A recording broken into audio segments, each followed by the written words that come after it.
Hello, welcome to my channel. In this lecture, we will discuss some important MCQs of Maths of class 10th, chapter 1st and 2nd.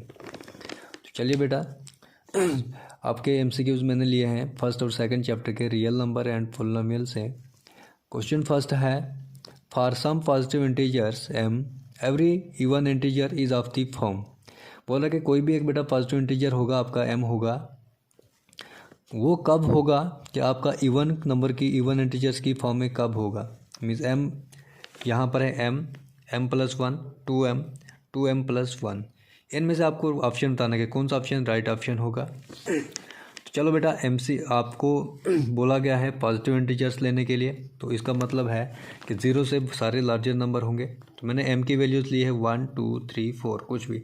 हम 1 bye 1 check करते हैं जो आपके options दिए गए हैं कि कौन सा ऑप्शन सेटिस्फाई करता है। मीन्स इवन फॉर्म में आपको पास आ रहा है कि एक दो वैल्यूज़ हम पुट करेंगे, हम देखेंगे चेक करेंगे कि कहाँ पर आपका इवन नंबर ही आ रहा है। अगर m की प्लेस पे मैं बेटा 1 पुट करूँगा तो 1 आएगा, तो ये तो आड हो गया। m प्लस 1 है, अगर मैं m यहाँ पे 1 पुट करूँगा तो 1 प्लस 1 कितना हो जाएगा 2, ये तो इवन आ रहा है। चलो नेक्स्ट में ट्राई करते हैं। 2 है, 2 इंटू m की पावर 1, अगर m की जगह m की प्लेस पे मैं 1 पुट करूँगा 2 इंटू 1 हो जाएगा 2, ये भी 1 आ रहा है। अगर 2 है इंटू m की प्लेस पे 1 पुट करता हूँ तो 2 इंटू 1 2 प्लस 1 3, 2 प्लस 1 3, तो ये तो आड है, तो ये तो इवन फॉर्म में नहीं आएगा, ये भी इवन फॉर्म में नहीं आएगा, ये दोनों नहीं आएंगे। हम नेक्स्ट वाली वैल्यू पे चेक करेंगे। अब आ रहा है बेटा इस पे और इस पे आ रहा है, इन दोनों को चेक करते हैं m प्लस 1 और m प्लस 2। हमने किया था पहले वाले में किया था 1, अब हम m को पुट करेंगे 2। चेक करते हैं यहाँ पर, अगर मैं 2 को यहाँ पर m की प्लेस पे मैं 2 रखता हूँ, m की प्लेस पे अगर मैं 2 रखता हूँ यहाँ पे, प्लस का प्लस 1 का 1, 2 प्लस 1 3 होता है। तो अब ये भी इवन फॉर्म में नहीं है, 3 is not an even number. Next try करते हैं बेटा 2 इंटू एम की प्लेस पे मैं 2 रखता, 2 इंटू 2 कितना होता है 4, तो 4 फिर से आपका क्या है एक इवन नंबर है 2 4। आप इसको नेक्स्ट में भी ट्राई कर सकते हो, चेक कर सकते हो। मैंने m की प्लेस पे यहाँ पे 3 लिखा है, मैंने 3 राइट किया, तो 2 इंटू 3 6। तो यहाँ पर आपका राइट ऑप्शन क्या हो जाएगा कि 2 की power 2m is in the form of even number.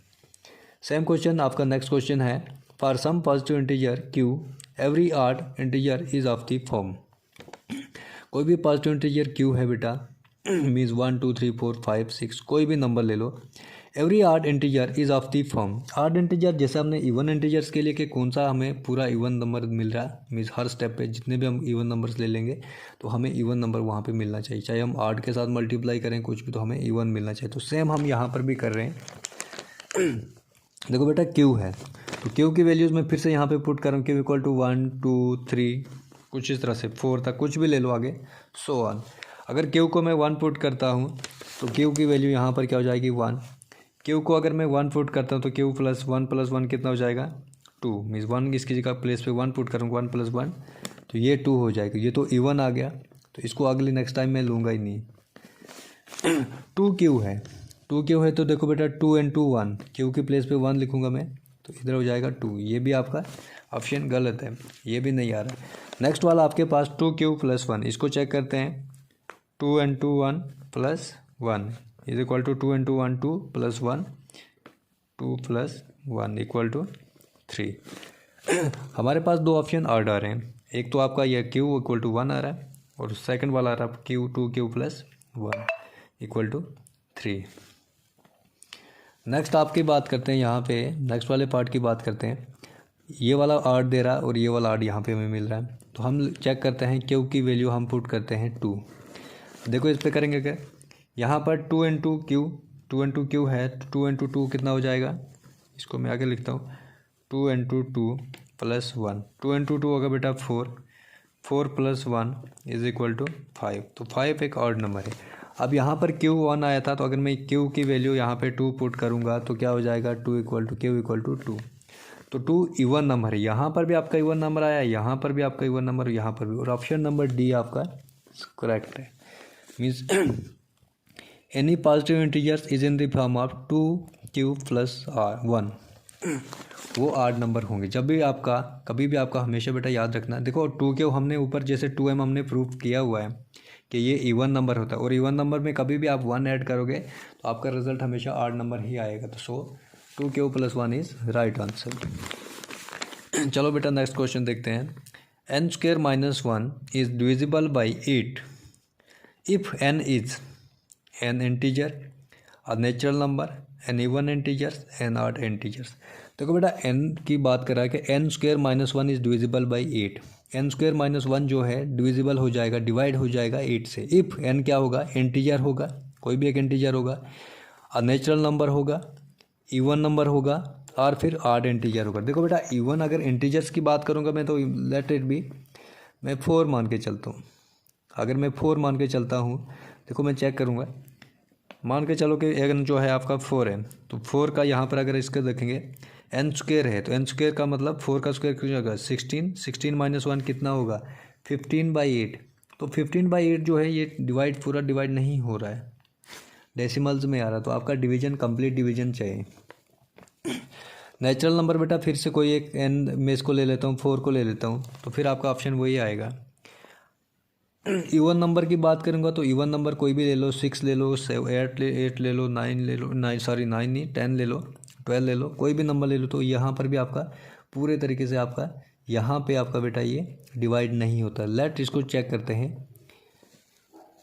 हम चेक करते हैं बेटा एन ऑड इंटीजर्स। मैं ऑड इंटीजर ले रहा हूँ, यहाँ पे मान के चलते हैं 5। देखो 5 का स्क्वायर क्या होगा, 5² - 1 डिवाइडेड बाई 8, जो आपकी फॉर्म है n² - 1 डिवाइडेड बाई 5। तो 5 5 जो कितना होता है 25, 25 - 1 डिवाइडेड बाई 8, तो कितना हो जाएगा 24/8। तो 8 1 जा 8, 8 3 जा, तो यहाँ पर जो ऑड नंबर है वो डिवाइड कर रहा है। आप लोग नेक्स्ट चेक कर सकते हो। अगर आप लोग बेटा आप करना चाहेंगे, आप 3 को चेक करो, 3² - 1 डिवाइडेड बाई 8 कितना होगा 8/8। ये भी इसको काटता है, ये भी इससे डिवाइड हो जाता है।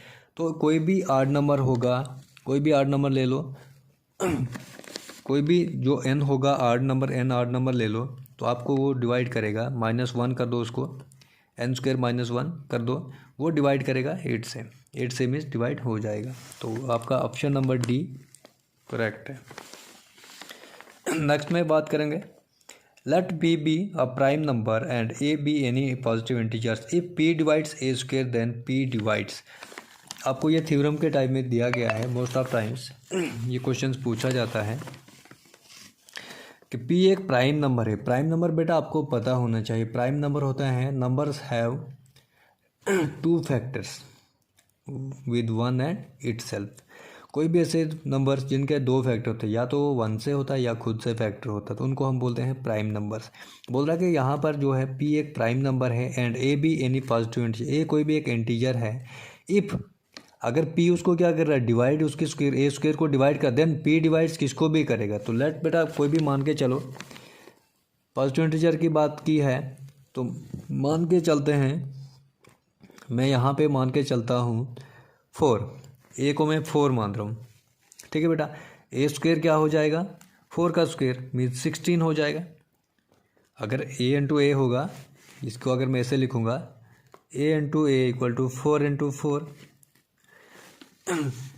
तो यहाँ पे आपका प्राइम नंबर क्या होता है, प्राइम नंबर अगर p को मैं 2 मानता हूँ तो 2 क्या 16 को डिवाइड करता है, बिल्कुल करता है। आप चेक करते हैं कि a को क्या, a यहाँ पर 4 है, क्या 2 a को भी डिवाइड करता है, बिल्कुल 2 1 जा 2 2 जा 4, तो a को भी डिवाइड करता है। तो इसका मतलब जो यहाँ पर ऑप्शन दिया गया है a², p a² को डिवाइड तो कर ही रहा है, p डिवाइड्स a। तो यहाँ पर बेटा हमने a क्या माना है 4, तो प्राइम नंबर हमने 2 लिया है। अगर 2 4 को डिवाइड करता है तो 2 4 के स्क्वायर को भी डिवाइड करता है, मीन्स 16 को भी डिवाइड करता है, और 2 4 को भी डिवाइड करता है। तो answer is a, first option आपका बी पार्ट हो जाएगा, बी ऑप्शन।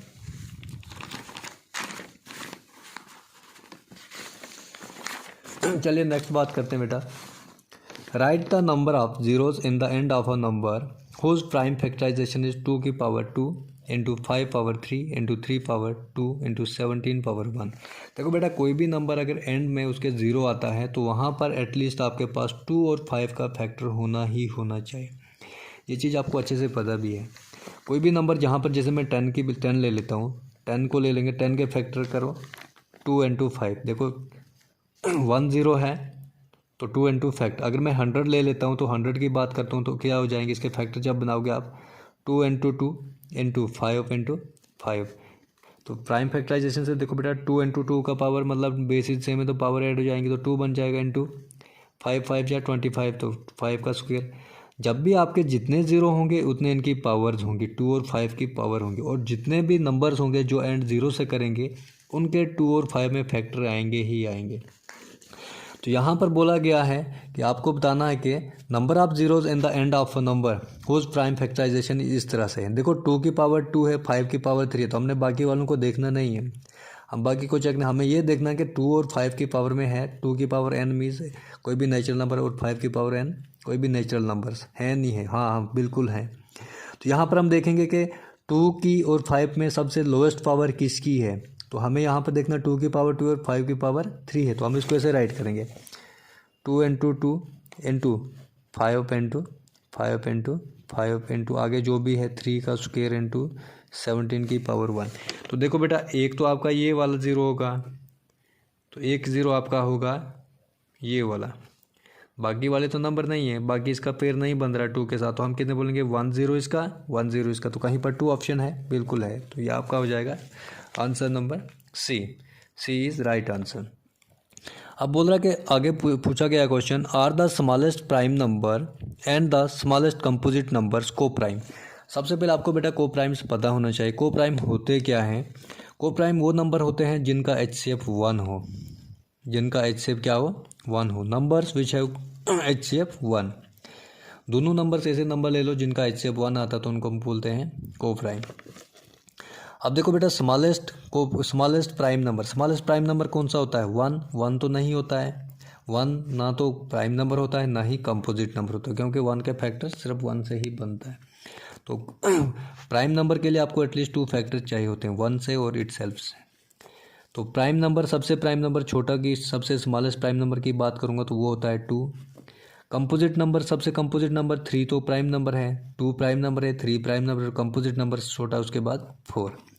अब यहाँ पर देखो बेटा 2 और 4 के बीच में HCF कितना है? ये तो 2 से कट जाता है, तो 2 और 4 के बीच में HCF है 2, तो को प्राइम में हमें HCF जो चाहिए 1। तो इसका मतलब यहाँ पर पूछा गया है no yes maybe yes और no none of the above. तो यहाँ पर क्या होगा, क्या को प्राइम ये होंगे दोनों smallest number prime number and composite numbers को, क्या ये को प्राइम होंगे? नहीं, तो यह आंसर आ जाएगा नो। नेक्स्ट क्वेश्चन है the product of the LCM and HCF of 2 natural numbers is 24, the difference is 2, find the numbers. बोला गया बेटा कि HCF और LCM का means lowest common multiples and highest common factor का दोनों का मल्टीपल जो है, मल्टीपल प्रोडक्ट करके आपके पास 24 आ रहा है और उनको डिफरेंस करके आपके पास 2 आ रहा है। फाइंड द नंबर्स को हमने निकालना है। तो यहाँ पर देखो बेटा शार्ट में बता दूंगा आपको मैं, 6 और 8 है, दोनों को मल्टीप्लाई करो, मीन्स अगर हम इसको LCM मानेंगे और इसको HCF मानेंगे, तो अगर ऐसे मान के चलते हैं 6 और 8 कितना होता है? 6 8 जा 48 नहीं है, हमें 24 चाहिए। 10 इंटू 8 80, तो 80 नहीं है, हमें 24 चाहिए, तो ये दोनों ऑप्शन तो गलत हो गए। अब 4 इंटू 6 कितना होता है बेटा? 4 इंटू 6 होता है 24, तो 24 चलो आंसर आ रहा है, हम इधर मानेंगे। 6 माइनस 4 कितना हो जाएगा? 2, तो डिफरेंस इनका 2 आना चाहिए, तो डिफरेंस भी 2 आ रहा है। अब देखो नेक्स्ट वाले में यहाँ पर भी तो यही है, 6 minus 6 into minus 4, minus minus plus हो जाता है, तो 24 इधर भी आ रहा है, लेकिन -6 अगर -6 माइनस आप इसको करेंगे -4 को, तो आपके पास -2 आंसर आता है। तो ये वाला ऑप्शन आपका नहीं रहेगा, तो option number C is right answer. इसमें आपके पास 6 माइनस 2 करते हो आप दोनों को कुछ भी इसको करते हैं तो आपके पास रिजल्ट 2 आ जाता है। The HCF of 5 raised to power 13 and 3 raised to power 26 is, क्या होगा? 0 1 13 26। आप लोग भी खुद करेंगे। देखो बेटा 5 का और 3 का जो HCF होता है वो आपको पता है 1 होता है, दोनों के बीच में हाईएस्ट कॉमन फैक्टर 1 होता है। अगर मैं 5 स्क्वायर की बात करूँगा तो 25 हो जाता है, 3 स्क्वायर की बात करूँगा तो 9 हो जाता है, तो 25 और 9 में भी HCF 1 होता है। तो इस तरह से आप 5 की पावर जो भी ले लो और 3 की पावर जो भी ले लो तो उनका HCF हमेशा से 1 ही रहेगा। So the HCF is 1। तो इन दोनों के बीच में HCF आपका 1 रहेगा। चलिए बेटा नेक्स्ट क्वेश्चन को करेंगे। Which one of the following rational numbers has terminating decimal expansion. सबसे पहले आपको बेटा ये पता होना चाहिए कि टर्मिनेटिंग क्या होते हैं। टर्मिनेटिंग होते हैं जिनका रिमाइंडर आपके पास 0 आ जाए, मीन्स कंप्लीट डिवाइड हो जाए। Decimal expansions means decimal form में आना चाहिए, जहाँ पर आपका पॉइंट लगता है कि यहाँ पे मीन्स इस तरह से कुछ भी आपका आंसर आ जाए। 11/1 है, 11/1 का मतलब हो गया 11। तो ये टर्मिनेटिंग तो है, बट हम यहाँ पे अगर बात करेंगे तो डेसिमल फॉर्म में नहीं है। 14/3 है बेटा, इसको चेक कर लो, इसको डिवाइड कर लो आप। 3 4 जा 12, फिर से 2 आएगा, पॉइंट लगेगा 0, 3 6 जा 18, फिर से 2। तो ये तो देखो बेटा ये नॉन टर्मिनेटिंग है और रिपीटिंग है, रिपीट हो रहा है। 6 के साथ फिर से करोगे फिर आपके पास ये आ जाएगा कुछ 18 समथिंग, तो इस तरह से आ जाएगा। 22/7 आपको पता है कि इरेशनल नंबर है, एज्यूम्ड वैल्यू है पाई की, तो इसको भी हम नहीं लेंगे। 6/15 है, 6/15 को चेक करते हैं। अब ऑप्शन हमारा सी बचता है, तो इसको चेक करते हैं। 6 को डिवाइड करो 15 के साथ, पॉइंट लगेगा 60, 15 4 जा 60। तो ये वाला नंबर देखो बेटा, पॉइंट भी आ रहा है, कंप्लीट डिवाइड भी हो रहा है, आपका रिमाइंडर 0 भी आ रहा है, और यहाँ पर डेसिमल की फॉर्म में भी आ रहा है, मीन 0.4। तो आपका ऑप्शन नंबर सी इसका आंसर हो जाएगा, ऑप्शन नंबर सी 6/15। ये कैसे आ गया, यहाँ पर आप चेक कर सकते हो।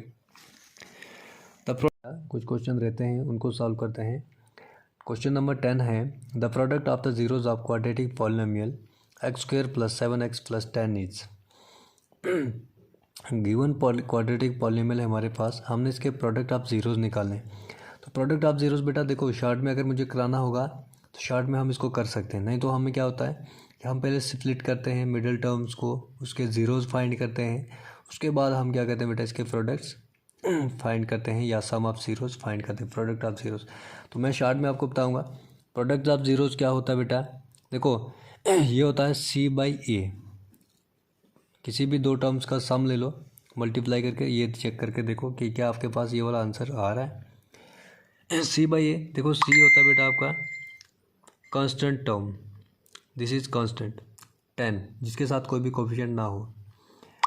x के साथ कोफिशिएंट है तो x का कोफिशिएंट 7 हो जाएगा, x² का कोफिशिएंट 1।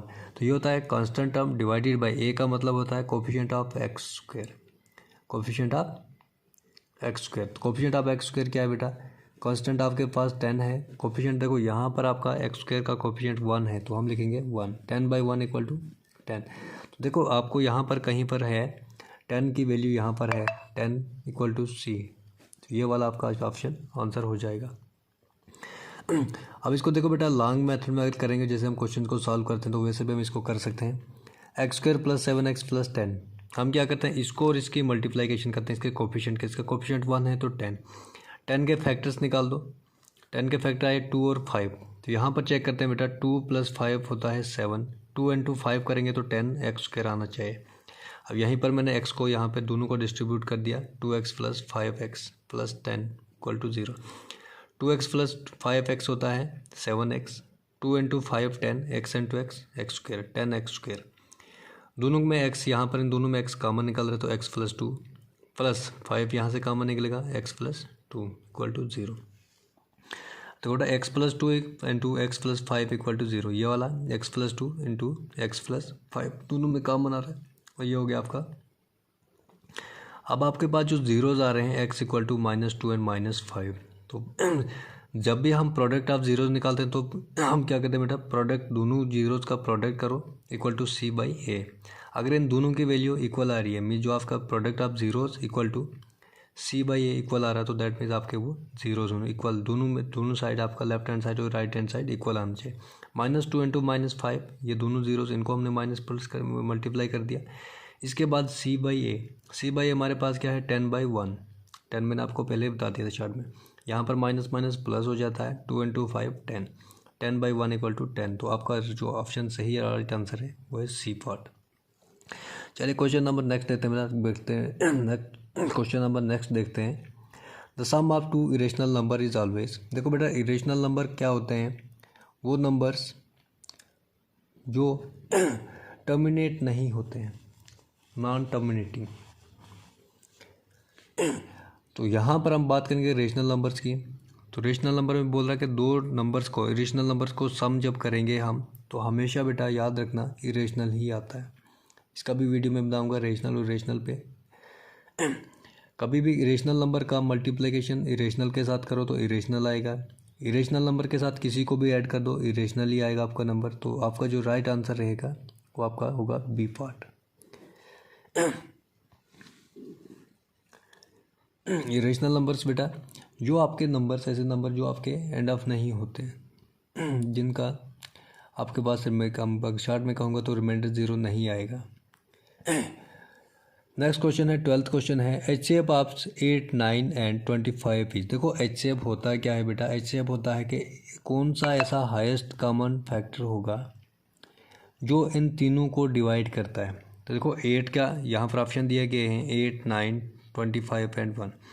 क्या 8 को तो डिवाइड करता है लेकिन 9 को नहीं करता है, 25 को नहीं करता है, 9 को करता है लेकिन 28 को नहीं करता है, 25 को भी नहीं, 25 सेल्फ 25 को करता है लेकिन ये नंबर्स नहीं करते बाकी। इसका मतलब सभी का जो HCF होगा 1 होगा, 1 इसको भी डिवाइड करता है, इसको भी करता है और इसको भी करता है। 1 is the factor of every number, तो 1 is right answer. The decimal form of 1 to 9 upon 2 की power 2, 5 power 2 and 7 power 2 is terminating, non terminating and repeating. देखो बेटा टर्मिनेटिंग होता है जो भी आपका, रिमाइंडर की बात करूँगा तो 0 आ जाए। नॉन टर्मिनेटिंग में आपके पास रिमाइंडर 0 नहीं आता है। Non terminating and repeating, non terminating क्या होता है कि 0 नहीं आ रहा है लेकिन रिपीट हो रहा है, मीन्स आपके पास जो कोफिशिएंट आ रहा है फिर से रिपीट, कुछ टाइम के बाद फिर से रिपीट हो रहा है। तो यहाँ पे देखो बेटा एक चीज़ मैं बताऊँगा, अगर आपका ये वाला डिनोमिनेटर में अगर इसकी बात करूँ 2 की पावर n या 2 की 5 की पावर m, इस वाले फैक्टर में इस तरह से अगर इनके 2 और 5 का फैक्टर, ओनली 2 एंड 5 का फैक्टर मिलता है तो यहाँ पर हो जाता है आपका सोल्यूशन आ जाता है, तो वो हो जाता है आपका टर्मिनेटिंग। क्योंकि हमने पढ़ा कि 2 की पावर n और 2 की पावर 5 की पावर n होता है, तो वो आपका जो एंड पॉइंट होता है 0 हो जाता है। तो अगर ये सिर्फ ये दोनों की बात करूँ तो आपके पास आंसर आ जाता कुछ 1.29, तो आपका आंसर आ जाता है। लेकिन जब भी इनके साथ इन दोनों के बिना, अगर इन दोनों को छोड़ के कोई और नंबर अगर इनके साथ मल्टीप्लाई में आ रहा है तो वो नंबर क्या होता है, नॉन टर्मिनेटिंग होता है एंड रिपीट होता है। नॉन टर्मिनेटिंग एंड रिपीटिंग, तो आपका जो ऑप्शन हो जाएगा C option, non terminating and repeating, ये वाला आपके पास आंसर आ जाएगा। अगर सिर्फ बेटा यहाँ पर 2 की पावर और 5 की पावर ही रहती है तो आपके पास टर्मिनेटिंग हो जाएगा, वो डिवीजन हो जाएगा उसका।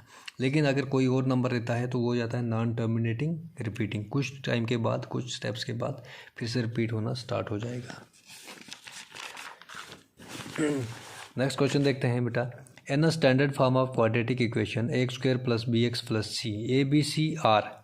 देखो बेटा स्टैंडर्ड फॉर्म है तो a b c इसमें क्या होंगे, all are real numbers, all are rational numbers, a is non-zero real number and b and c are any real numbers, all are integers। देखो बेटा रियल नंबर्स में क्या होता है, हमें क्वाड्रेटिक पॉलिनोमियल इक्वेशन पढ़ना है। क्वाड्रेटिक इक्वेशन में ये होता है कि आपके पास जो वेरिएबल की हाईएस्ट डिग्री 2 होनी ही होनी चाहिए। चाहे ये वाले अगर नहीं भी रहते हैं तो इनको हम कुछ और फॉर्म में बना सकते हैं, लेकिन यहाँ पर x की वैल्यू, x की डिग्री 2 चाहिए। तो अगर रियल नंबर की बात करूँगा तो रियल नंबर में सारे नंबर आ जाते हैं, इसमें whole numbers, natural numbers, integers सभी नंबर आ जाते हैं। तो होल नंबर में देखा 0 भी होता है, अगर यहाँ पर 0 हो जाएगा, x 0 हो जाएगा, ये 0 हो जाएगा तो आपके पास x की पावर तो बनती नहीं है, तो x की पावर नहीं बनेगी। अगर यहाँ पर अगर मैं एक ही जगह पे 0 पुट करूँगा, बी की जगह पे कुछ और पुट कर लूँगा, इसकी प्लेस पे कुछ और पुट करूँगा, तो यहाँ पे देखो बेटा ये आपका x² नहीं बचता है। अगर x² नहीं बन रहा है तो दैट मीन्स क्वाड्रेटिक इक्वेशन नहीं हुआ, तो ये रियल नंबर नहीं होगा। All are rational numbers, rational numbers भी बेटा इसमें नहीं लगेगा, इस वाले में रेशनल नंबर्स नहीं आएगा। अगर यहाँ पे मैं बात करूँ A is non-zero real number, non-zero होता कि मीन्स 0 नहीं होगा। ए को अगर मैं नॉन-ज़ीरो नहीं लूँगा तो ये वाला ये कोई भी और नंबर हो सकता है, 1 हो सकता है, 2 हो सकता है, 3 हो सकता है, 4 हो सकता है, एट्स एनी नंबर हो सकता है, लेकिन 0 नहीं होगा। And B and C are any real number, और बी और सी कोई भी रियल नंबर हो सकता है। तो देखो बेटा यहाँ पर आपके पास आंसर दिख रहा है, ये नॉन ज़ीरो होगा तो आपके पास तभी एक्स स्क्वायर ये बनेगा, तो ये नॉन ज़ीरो वाला हो जाएगा। ऑल इंटीजर्स वाला यही बात होगी, ऑल आर इंटीजर्स ये नहीं होगा। देखो इसके साथ बेटा अगर कभी कभी आपके पास ऑप्शन ये नहीं है, आपके पास आंसर में ये नहीं दिया हुआ, कहीं ये दिया होगा, तो आपके पास सेकंड चॉइस है, रियल नंबर्स को आप ले सकते हो कि ऑल आर रियल नंबर्स, तो ये हो सकता है, ऐसा नहीं इसमें ये सारे आ जाते हैं। लेकिन अगर आपके पास ये वाला ऑप्शन दिया है तो बेस्ट आंसर जो होगा, जो आपका करेक्ट राइट आंसर होगा, वो सी पार्ट होगा। ठीक है बेटा, चलो नेक्स्ट क्वेश्चन में चलते हैं। The zeros of the polynomial 4x² + 5√2x - 3r। Polynomial के हमने जीरोज निकालने हैं। यहाँ पर हम जीरोज कैसे फाइंड करेंगे? देखो बेटा, जब भी आपकी मिडिल टर्म में स्क्वायर रूट के अंदर कोई भी टर्म दिया होगा, तो वहाँ पर हमें स्प्लिट करने में थोड़ा प्रॉब्लम आ रहा है, मीन्स हम लोग उसको अच्छे से सॉल्व नहीं कर पाएंगे। तो बेटर है हमारे पास क्वाड्रेटिक फार्मूला होता है, क्वाड्रेटिक फार्मूला को अप्लाई करेंगे। क्वाड्रेटिक फार्मूला क्या होता है बेटा? -b ± √b² - 4ac / 2a। तो ये देखो बेटा, जो b होता है x का कोफिशिएंट, जो a होता है x² का कोफिशिएंट, एंड c होता है कोई भी कांस्टेंट टर्म जो आपके पास है। तो फार्मूला आपके पास है, आप इसको आगे कर सकते हैं। -b means -5√2 -b plus minus इसका स्क्वायर हो जाएगा 5√2 का स्क्वायर -4ac बोल रहा है। 4a कितना आपके पास? a है बेटा हमारे पास यहाँ पे 4 × 4, इसको आगे कर लेते हैं थोड़ा सा और, इंटू -3 डिवाइडेड बाई 2a 2 × 4। चलो सॉल्व करते हैं। -5√2 प्लस माइनस, इसको आगे बेटा थोड़ा सा सॉल्व कर लेंगे। देखो इसमें अलग अलग है, रूट के साथ भी है और 5 के साथ भी है। तो 5 का स्क्वायर कितना हो जाएगा? 25। रूट और स्क्वायर रूट क्या हो जाएगा? कैंसिल। तो हमें यहाँ पे डायरेक्टली लिख रहा हूँ, ये हो जाएगा आपके पास 2। माइनस है तो -4 4 जा 16, 16 3 जा 48। तो माइनस और माइनस क्या हो जाएगा? प्लस 48, कुछ इस तरह से आ जाएगा, डिवाइडेड बाई 8। देखो यहाँ पर हो गया बेटा इतना सा क्वेश्चन, ये हो गया। आगे इसको सॉल्व करते हैं। -5√2 प्लस माइनस रूट, देखो यहाँ पे बेटा आपके पास आ रहा है 50 प्लस 48 अपॉन, उसके पास आ रहा है 8। चलिए बेटा आगे देखो, -5 ये सेम रहेगा, -5√2 प्लस माइनस, इसको जब ऐड करोगे तो ये हो जाएगा आपका कहीं 98 डिवाइडेड बाई 8। -5√2 प्लस माइनस, ये देखो क्या हो जाएगा बेटा, इसको अगर मैं यहाँ पे सॉल्व करता हूँ तो ये आपका बन जाएगा 49 × 2 करता हूँ डिवाइडेड बाई 8। 49 का स्क्वायर रूट क्या निकलेगा?